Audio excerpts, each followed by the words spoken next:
Umugoroba mwiza kuri mwebwe mwese dukomeje kubana umunsi ku wundi kuri chaîne yacu Ishya News TV, aho tuba turi kurebera hamwe ibigezweho mu Rwanda ndetse no hanze yarwo. Reka tuyahere mu Rwanda, ahari inkuru ivuga ko urwego rw'igihugu rw'ubugenzacyaha RIB rwatangaje ko rwafasha abantu bane aribo Niyomwungere Richard wahoze ari umunyamabanga nshingwabikorwa w'umurenge wa Nzige mu karere ka Rwamagana, Kwisinga Jean Norbert ushinzwe imiturire mu karere ka Rulindo, Ishimwe Franka ushinzwe imitangire y'ibyangombwa by'ubutaka mu karere ka Ngoma, na Ntirenganya Epimake wakoraga nk'umuyobozi wa One Stop Center y'ubutaka mu karere ka Gakenke. Abangaba bakurikiranywe ibyaha byo gukoresha ububasha bahabwa n'amategeko mu nyungu zabo bwite no kutubahiriza igishushanyo mbonera cy'imikoreshereze y'ubutaka, aho bagiye batanga ibyangombwa byo kubaka ahantu hatandukanye batubahirije igishushanyo mbonera cyemejwe. Mu gihe hateganyijwe dosiye kugira ngo ishyikirizwe ubushinjacyaha, iperereza rirakomeje kugira ngo hamenyekane ibi byaha aho byaba bikorerwa hose mu gihugu. RIB irongera kwibutsa abatanga ibyangombwa by'ubutaka utujuje ibisabwa n'amategeko bagamije inyungu zabo kubihagarika, kuko bibangamira imigendekere myiza n'imyubakire mu gihugu kandi bikaba bihanwa n'itegeko. Munyemerere twerekeze hanze y'u Rwanda, tuyahere kuri iyi nkuru ivuga yuko ku itariki ya 29 Mata urukiko rwa gisirikare rwa Kisangani ruri kuburanisha abasirikare 84 bo mu ngabo za Repubulika ya Demokarasi ya Kongo, bakaba bakurikiranyweho guhunga inyeshyamba za AFC 23 ubwo bari bahanganye nazo muri urwo rugamba. Abasirikare baregwa ibyaha birimo guhunga umwanzi, kwica amabwiriza y'igisirikare, kwigumura no gupfusha ubusa amasasu. Aba basirikare bari kuburanishwa babarizwa muri batayo ya FRDC yakoreraga i Warikare mu ntara ya Kivu y'Amajyaruguru. Ubushinjacyaha barega ko basubiye inyuma ubwo bari bahanganiye na AFC 23 mu gace ka Rutoboko. Bavuga kandi ko nyuma yo guhunga batangiye kurasa mu kirere nubwo bari babujijwe n'ababakuriye. Ubushinjacyaha kandi buvuga ko kwigumura kwa bariya basirikare kwatangiye ubwo bishyuzaga amafaranga y'umushahara batahembwe. Umuyobozi wa zone ya 3 ya gisirikare babarizwamo niwe wiyambaje ubutabera mbere yuko batangira gukurikiranwa. Bijyanye no kuba ari benshi, umunsi wa mbere w'uburanishwa rya bariya basirikare wibanze kugenzura imyirondoro yabo. Ku wa mbere ku itariki ya 4 Gicurasi nibwo iburanishwa ryabo rizasubukurwa. Munyemerere dukomereze ku nkuru ivuga yuko umugaba mukuru w'abarwanyi b'ihuriro rya FC 23 General Major Sultani Makenga yatangaje ko nta gahunda bafite yo gusubira inyuma mu rugamba rwo kubohora Repubulika ya Demokarasi ya Kongo. Ubutumwa yabutangiye mu kigo cy'amahugurwa cya Kanombe muri teritwari ya Rutitsura ku itariki ya 30 Mata 2026 ubwo AFC 23 yarangizaga icyiciro cya kabiri cy'amahugurwa yahaye abayobozi bo mu nzego z'ibanze bakorera mu bice iri huriro rigenzura. Yavuze ko imikorere mibi ya leta iri Kinshasa yateje ibibazo byinshi muri Repubulika ya Demokarasi ya Kongo igomba guhagarika, kandi AFC 23 idashobora gusubira inyuma mu rugamba rwo kubohora igihugu. General Major Makenga yasabye abahuguwe kwigisha abanyekongo bakorana n'umutwe w'iterabwoba FDL ko bakwiye kwitandukanya nawo kuko bo ari abavandimwe abawugize bagataha mu Rwanda. Yatangaje ko Kisekedi n'abari mu butegetsi bwe nta kindi bumva keretse imbaraga, bityo ko AFC 23 igomba kumurwanya ikoresheje imbaraga kugeza irangije urugamba rwo kubohora Repubulika ya Demokarasi ya Kongo. Munyemerere kandi dukomereze ku nkuru ivuga ko ku gicamunsi cyo kuri uyu wa 4 tariki ya 30 Mata 2026 komite mpuzamahanga ya Croix Rouge yageze mu gace ka Minembwe muri Burasirazuba bwa Repubulika ya Demokarasi ya Kongo izanye ubufasha bw'ubuvuzi bugamije gutabara abaturage bamaze igihe kinini bahanganye n'ingaruka z'intambara z'urudaca. Abaturage batuye muri aka gace k'imisozi miremire bagaragaje ibyishimo, bavuga ko kuhagera kwa Croix Rouge kubahaye icyizere cy'uko ubuzima bushobora gusubira ku murongo nyuma y'imyaka igera ku 9 babayeho mu bibazo by'umutekano muke n'ibura ry'ibikoresho by'ibanze birimo n'imiti. Umuyobozi w'agace ka Minembwe Colonel Gikwere Charles wakiriye izi ntumwa yavuze ko iki gikorwa kije gikemura ikibazo gikomeye cyari kimaze igihe kirekire cy'ibura ry'imiti, bibaye mu gihe umutekano ukomeje kuba muke muri aka karere, aho ingabo za FARDC zifatanyije n'iz'u Burundi zikomeje kugaba ibitero mu bice bitandukanye. Ibintu abaturage bavuga ko byatumye batakijya mu mirima yabo kubera impungenge z'umutekano. Abasesenguzi mu bya politike bagaragaza ko imyigaragambyo iheruka kubera mu bihugu bitandukanye irimo n'iyabereye muri Leta Zunze Ubumwe za Amerika, Kenya na Canada yakozwe n'abanyamurenge bamagana ubutegetsi bwa Kinshasa n'ubw'i Bujumbura ishobora kuba yarongeye igitutu igitutu ku buyobozi bwa Perezida Felix Tshisekedi. Hagati amakuru aturuka mu karere agaragaza ko hari bamwe mu banyamurenge bakomeje gutegura indi myigaragambyo mu Burundi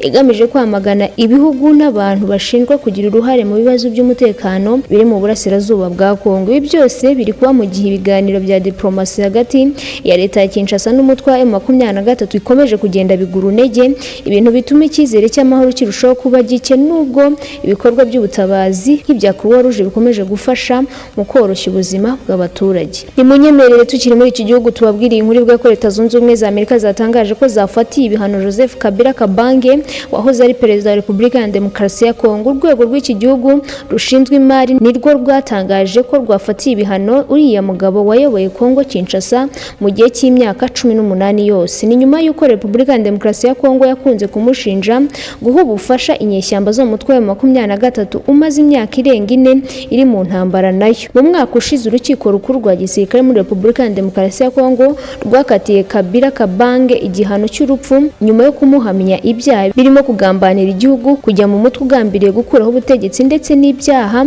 byibasiye inyoko muntu. Byari nyuma yo kugaragara mu mujyi wa Goma ugenzurwa na M23. Usibye kumukatira urwo gupfa, leta ya Repubulika ya Demokarasi ya Kongo yafatiye imitungo ye yose ndetse isesa ishyaka rye rya PPRD. Amerika ivuga ko yagarutse muri Repubulika ya Demokarasi ya Kongo afite umugambi wo guhungabanya guverinoma ya Kongo binyuze mu guha ubufasha M23. Ivuga kandi ko yaba yarahaye ubufasha bw'amafaranga AFC mu rwego kugira ngo uruhare rwayo rwa politike rugaragare mu burasirazuba bwa Repubulika ya Demokarasi ya Kongo. Washington kandi yamushinjije kuba yarashishikarije abasirikare mu ngabo za Repubulika ya Demokarasi ya Kongo FARDC kuzivamo bakiyunga kuri M23 ndetse no kuba ari gutegura kugaba igitero kuri FARDC aturutse mu mahanga. Ikindi ngo nuko yaba yaragize uruhare mu gushyiraho politiki itavuga rumwe n'ubutegetsi buriho kugira ngo yisubize ijambo muri guverinoma. Ku bwa Washington, Kabila yafashije AFC M23 mu buryo bw'ibikoresho, ayitera inkunga cyangwa ayiha ubufasha bw'ibikoresho, amafaranga, ikoranabuhanga cyangwa ibikoresho na serivisi. Uyu mugabo icyakora amaze igihe agaragaza ko ubutegetsi bwa Felix Tshisekedi yita uw'igitugu bugomba kuvaho nyuma yo kumushinja kuba bukomeje gukora amabi menshi no kubabaza abanyekongo. Tukiri aho kuri iyo nkuru kandi, Joseph Kabila Kabange wahoze ari perezida wa Repubulika ya Demokarasi ya Kongo yamaganye ibyo bihano yafatiwe na Leta Zunze Ubumwe za Amerika, avuga ko ibirego zashingiyeho zimuhana nta bimenyetso bifatika biragaragara ko ari ukuri. Yavuze ko ubutegetsi bwe ari ubwo Repubulika ya Demokarasi ya Kongo yavuze mu ntambara y'akarere yari yasenye bikomeye isubirana ubumwe bw'inzego za leta kandi igira ku inshuro ya mbere amateka yayo ihererekeranya ubutegetsi mu mahoro kandi mu buryo bwubahirije umuco wa demokarasi. Ku bwa Joseph Kabila, icyemezo cya Amerika kiratangaje cyane kubera ko gishingiye ku bivugwa n'ubutegetsi bwa Kinshasa butigeze bushobora gutanga ibimenyetso bifatika bishyigikira ibyo bwamushinjije imbere y'ubutabera bwa gisirikare bwa Kongo bukorera mu kwaha kwabo. Joseph Kabila yongeye gushimangira ko ashyigikiye ubumwe bw'igihugu, ubusugire bwacyo, amahoro mu gihugu cye no mu karere k'ibiyaga bigari ndetse igisubizo cya politike kiri muri bose ku kibazo cya Kongo. Uyu munyepolitike yasabye ko uruhare rwa Leta Zunze Ubumwe za Amerika rwagira umumaro ugaragara mu gushaka igisubizo kirambye ku kibazo cyugarije Repubulika ya Demokarasi ya Kongo, bitari iby'umutekano gusa kandi bitareba gusa uburasirazuba bw'igihugu. Ni ibibazo birimo imiyoborere ya politike n'ubukungu kandi bigira ingaruka ku gihugu cyose. Kabila yashimangiye ko amahoro ntazubahirizwa mu gufata abaharanira imiyoborere myiza, kubazwa inshingano, ubutabera n'ubwiyunge bw'igihugu nk'abanyabyaha. Yanzemo ko agomba gusaba abanyamategeko be gukoresha inzira zemewe kugira ngo arwanye icyemezo yafatiwe biciye mu gusaba ibimenyetso bifatika byashingiye mu kumuhana no kurenga cyubahiro cye, amateka ye n'uruhare rwe mu guteza imbere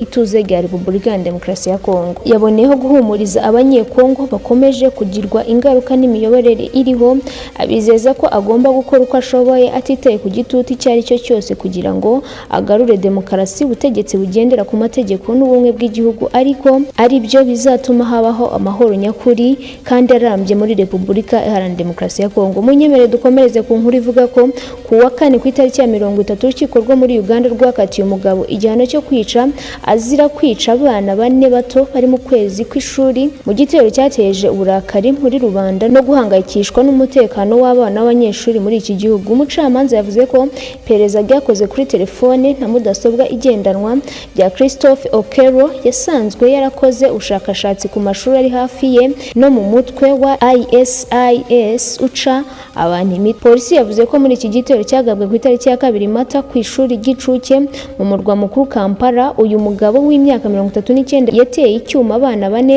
bafite hagati y'imyaka 2 n'imyaka 3 mbere y'uko umuzamu amufata. Ababyeyi bararakaye bagerageza kumwihanira mbere y'uko afungwa. Uyu mugabo yari yahakanye icyaha cy'ubwicanyi kandi umwe mu bamwunganira yari yavuze ko akwiriye kugirwa umwere kubera ko yari amaze igihe kinini adafite imitekerereze mizima kandi yari yarajyanywe mu bitaro by'indwara zabo mu mutwe. Yamaganye ibyatangajwe n'umwunganizi we avuga ko uyu mugabo afite ikibazo cyo mu mutwe, avuga ko iki gitero cye cyatwaye iminota itarenze 7 cyari cyateguwe neza. Reka dukomereze ku yindi nkuru ivuga ko Minisiteri y'Umutekano w'imbere muri Uganda yatangaje ko yafashe icyemezo cyo kwirukana abanyamahanga 169 babaga muri iki gihugu binyuranyije n'amategeko. Iyi minisiteri yabitangaje uyu munsi ku itariki ya 1 Gicurasi 2026 ivuga ko abanyamahanga 23 bagize icyiciro cya mbere basubijwe mu bihugu turutsemo tariki ya 30 Mata, 80 bagize icyiciro cya kabiri boherezwa ku gitondo cy'uyu munsi, abandi bakaba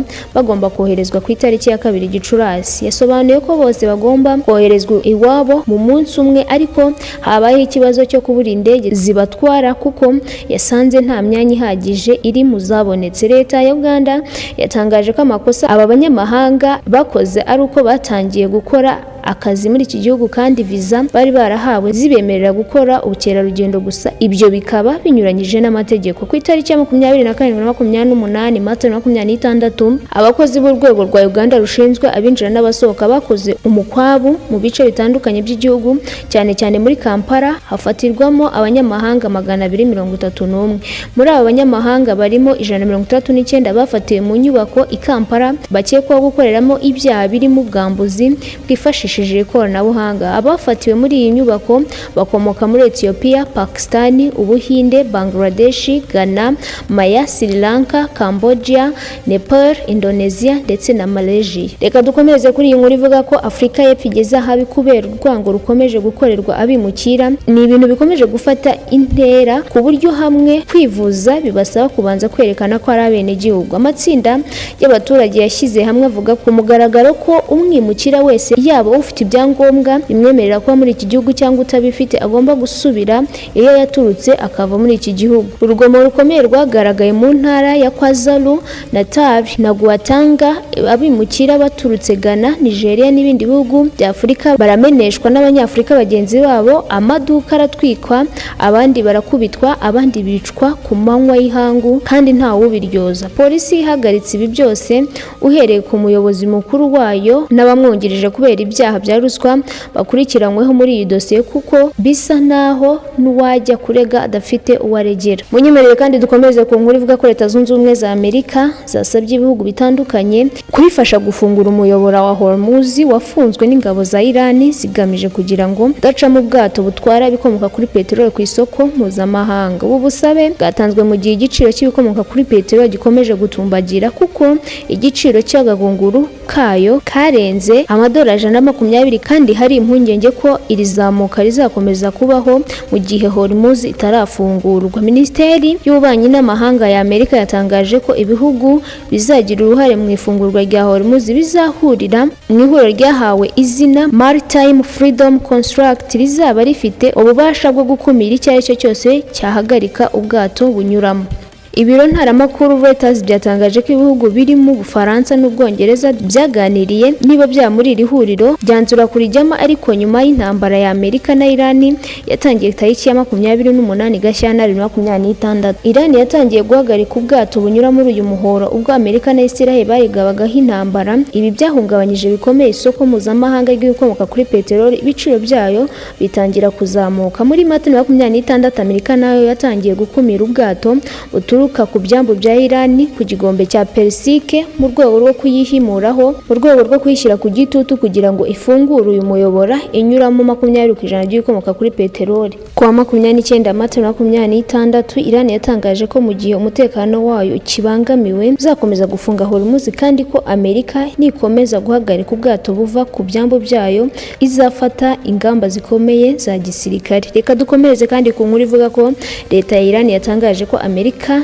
nisubukura ibitero by'intambara imazemo amezi 2 izagabwaho ibitero bikomeye ndetse ikomeze gushimangira ifungwa ry'umuhora wa Hormuz. Uyu muhora turabizi neza yuko unyuramo 20% by'ibikomoka kuri peteroli umaze amezi 2 ufunze kubera intambara Amerika na Iran rw'itariki ya 28 Gashyantare 2026 byatumye ibikomoka kuri peteroli ku isi bihenda. Impande zombi zatangiye ibiganiro, ariko icyiciro cya kabiri gikomwa mu nkokora nuko Perezida Trump yahisemo kubuza itsinda ryari guhagararira Amerika kujya muri Pakistan ahabereye ibiganiro. Ku itariki ya 30 Mata byari biteganyijwe ko Perezida Donald Trump agezwaho gahunda y'ibitero bishya bigomba kugabwa kuri Iran hagamijwe kwihatira kwemera ingingo zikubiye mu masezerano Amerika yifuza ko basinya ngo intambara ihagarare. Umuvugizi wa Minisiteri y'Ububanyi n'Amahanga wa Iran Ismail Baghai yatangaje ko bitari ngombwa kwitega igisubizo byihuse mu biganiro bya Amerika. Amwe mu bayobozi bakuru b'igisirikare Iran's Revolutionary Guards yavuze ko mu gihe Amerika yakongera kugaba ibitero kuri Iran, nayo yayisubiza igaba ibitero byinshi ahari ibirindiro by'ingabo za Amerika mu burasirazuba bwo hagati. Umuyobozi w'ikirenga wa Iran Mojtaba Khamenei mu butumwa yandikiye abaturage ba Iran yavuze ko hazakomeza kubuza umwanzi gukoresha nabi inzira y'amazi kandi bazakomeza kuyigenzura. Reka dukomeze kandi ku nkuru ivuga yuko Perezida wa Leta Zunze Ubumwe za Amerika Donald Trump yibukize Chancelier w'Ubudage Friedrich Merz yagombye kwibanda ku guhagarika intambara muri Ukraine no gukemura ibibazo byo mu gihugu cye aho kwibaza ku ntambara iri hagati ya Amerika na Iran. Ibi Trump yabivuze ubwo yasubizaga ibyo uyu Friedrich Merz aherutse kuvuga ko Amerika yandagajwe na Iran kandi ko ubutegetsi bwe budafite uburyo buhamye bwo guhagarika iyi ntambara. Trump abinyujije ku rubuga rwe rwa Truth Social ku itariki ya 30 Mata yibukije Merz ko adakwiriye kwivanga ku makimbirane ya Amerika na Iran. Kuva intambara muri Ukraine yatangira mu mwaka wa 2022 Berlin habaye umuterankunga wayo ukomeye aho yoherezaga intwaro za kirimbuzi muri Ukraine. Mu cyumweru gishize Trump yavuze ko kuba Merz atekereza ko ntacyo bitwaye kuba Iran yatunga intwaro za nuclear ari uko atazi ibyo avuga. Muri Werurwe 2025 Friedrich Merz yavuze ko intambara ya Amerika na Iran igomba kurangira bwangu. Ibi yabivuze nyuma yuko yari yanze ko Budage bwitabira iyo ntambara, agaragaza ko atari inyungu y'umuryango wa NATO. Trump yashinjije ubuhemu ibihugu byo mu Burayi bugize NATO kubera ko byanze gushyigikira Amerika na Iran muri iyo ntambara. Reka kandi dukomeze ku nkuru ivuga ko nyuma y'imyaka 7 hasubukuwe ingendo zo mu kirere zitaziguye ziva muri Leta Zunze Ubumwe za Amerika zerekeza muri Venezuela. Indege ya mbere muri iki gihe yavuye mu mujyi wa Miami muri Leta ya Florida yerekeza i Caracas mu rugendo rw'amasaha 3. Byabaye mu gitondo cyo kuwa 30 Mata 2026. Indege yagombaga guhita isubira muri Amerika. Nibwo bwa mbere ikigo cyo muri Amerika cyongeye gutangiza ingendo z'indege za buri munsi zerekeza muri Venezuela. Abayobozi n'abanyamakuru nibo bari bihariye imyanya myinshi muri uru rugendo rwa mbere. Iyi ntambwe itewe nyuma yuko mu gitondo cyo ku itariki ya 3 Mutarama 2025 Amerika yagabye igitero mu murwa mukuru wa Venezuela Caracas, ndetse Perezida Nicolas Maduro n'umugore we barafatwa bajyanwa muri Amerika. Maduro ashinjwa kwinjiza muri Amerika ibiyobyabwenge nkana ndetse n'ibindi bifitanye isano nayo, ibintu Maduro ahakana. Inyuma Donald Trump yasabye Minisiteri y'Ubwikorezi ya Amerika gutangira ingendo zari zimaze igihe kinini zarahagaritswe kuko hari hashyizweho ubuyobozi bwumvira Amerika bitandukanye na Maduro. Reka dusoreze kuri iyi nkuru ivuga ko Perezida wa Leta Zunze Ubumwe za Amerika n'ubundi yatangaje ko igihugu cye cyatsinze intambara ya Iran ndetse yongeraho ko bizayitwara imyaka igera kuri 20 ngo yongere kwiyubaka. Mu kiganiro yagiranye na Newsmax, Perezida Trump yavuze ko ingabo zirwanira mu kirere n'izirwanira mu mazi za Iran kimwe n'ubutegetsi bw'igihugu bye byarimbuwe. Nubwo Trump yigamba ibi byo gutsinda intambara, ariko bamwe mu bandi bategetsi ba Amerika babwiye CBS News ko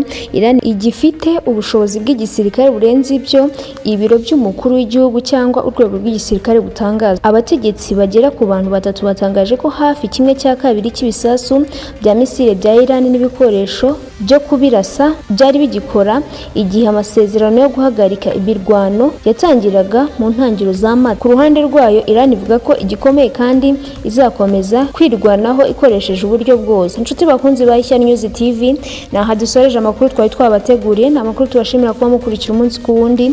Mukomeze kugira ijoro ryiza.